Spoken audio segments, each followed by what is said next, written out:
Hello YouTube friends, thank you for stopping by my channel. My name is Denise and I hope I can creatively inspire you today with just another Christmas gnome idea. And I will be using some Dollar Tree supplies. Here I'm showing that I'm using the supplies, but I really don't know what I'm going to be making out of it, how I'm going to be making the gnome. I'm just kind of going with the flow here. Those apparently are Dollar Tree socks, and I cut them in half, and I'm going to try to fit it on that ornament there. I like the shape of it, and you want a base sometimes, so I figured you can just hang it on a door. You can hang it in your tree if you have a really big Christmas tree, however you want to do it, but this is just another idea, that's all, just another idea of a different type of a gnome, a Christmas gnome. What I did too is I had some black pipe cleaners, and I attached them with some glue, hot glue, because I was hoping to give it a little more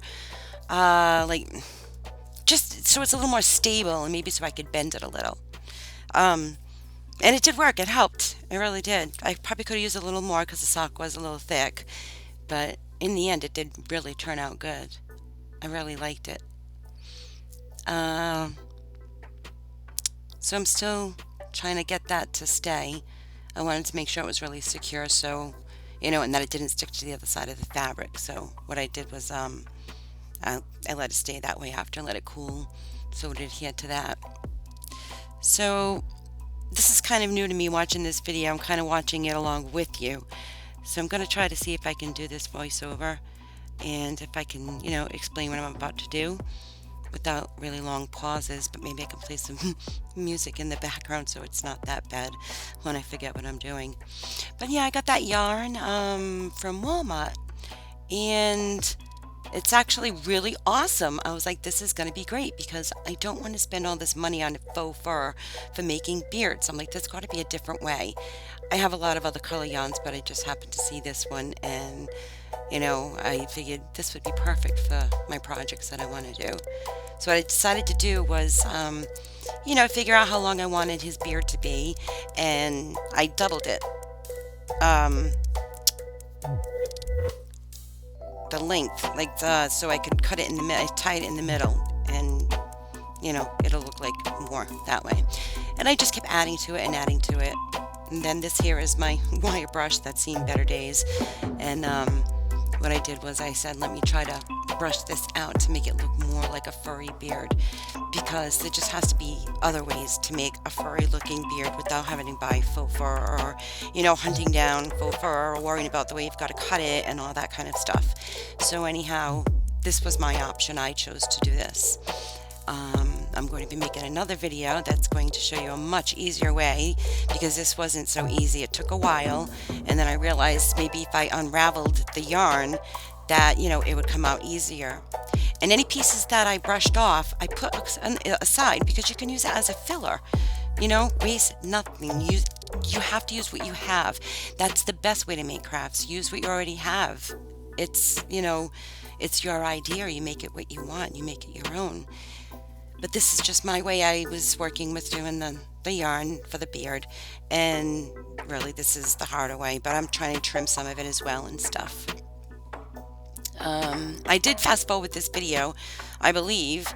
It did take some time because the beard really takes time. That was the hardest part of everything there.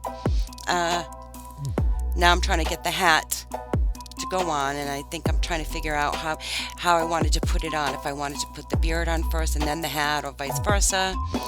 And that's another thing here too. I'm tying some string from that way because I want it to come up through the hat, so this way I had some type of something at the top that I can make it so it can hang from the top if you want to hang it from a tree or anything. I don't know why it seemed like it went dark there. Maybe I was blocking the camera. But yeah, I'm working really hard trying to get this all glued down. I figured let me put the beard down first, then I'll do the hat. So that's what I'm doing, and I'm trying not to get burned. You can come up with so many ideas, so many different gnome ideas, which hopefully I will be sharing with you after, this video. I'm hoping to at least have 2 to 3 more tops. Definitely two for sure. Or unless I put the 2 into one. But there's going to be 2 more different gnomes, 3 more different gnomes. Yes. You'll see. I just gotta get them all out there because everybody loves gnomes. So now I'm finding some little things I can add to it, and I figured, leave that string open on the top. Let me add some bells because I kind of want to wrap it around. Trying to make it a little rustic-like. I should have maneuvered the stuffing inside, like all the stuff that I pulled from the yarn, and I put it inside. I should have maneuvered it a little bit so it looked a little more smooth in spots. But this wasn't bad for just saying, hey, let me grab this stuff together and let me try a different idea, a different take on a gnome. I mean, you see them everywhere on Pinterest and stuff. You see them all over. You see them in the stores, big stores being sold. They all look the same. You can't get any one person to give credit to. For whoever invented gnomes, that's the person who gets credit because they're cute and they're very easy to make. I had a little wooden bead and I decided to try to paint it a skin tone, and then after I did that, after I had to let that dry, I had to get that on. What else did I have to do? Boy, you get thirsty doing these.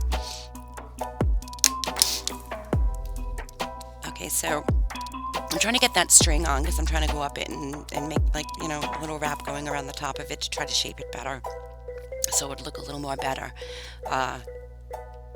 shaped, I guess you could say. That's the only word I could say. I don't want to try to put some embellishments on it, but I didn't want to make it too crazy. That poinsettia that I have over there, the paper one, I'm going to put some buttons on it because buttons always look good, right?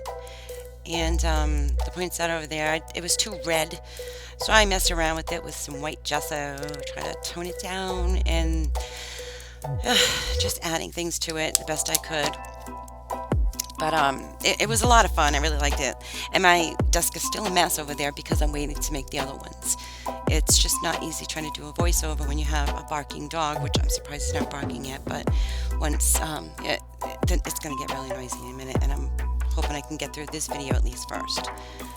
But if not, what I will do is just, I'm probably going to just let the rest of it play with some music for you. And you can just, watch, and hopefully you can just be creatively inspired and to make your own with your own ideas. It's just what you want, that's all. It's about what you like and the supplies you have. And that's the fun part, is trying to make it with what you have already, But, yeah, and the rest was pretty simple. And if you have any questions, just leave some comments down below. I would love, for you to ask any questions. I would be happy to answer them. And if you like my video, please give it a thumbs up. And that lets me know, what videos you like, and maybe I should make more of. And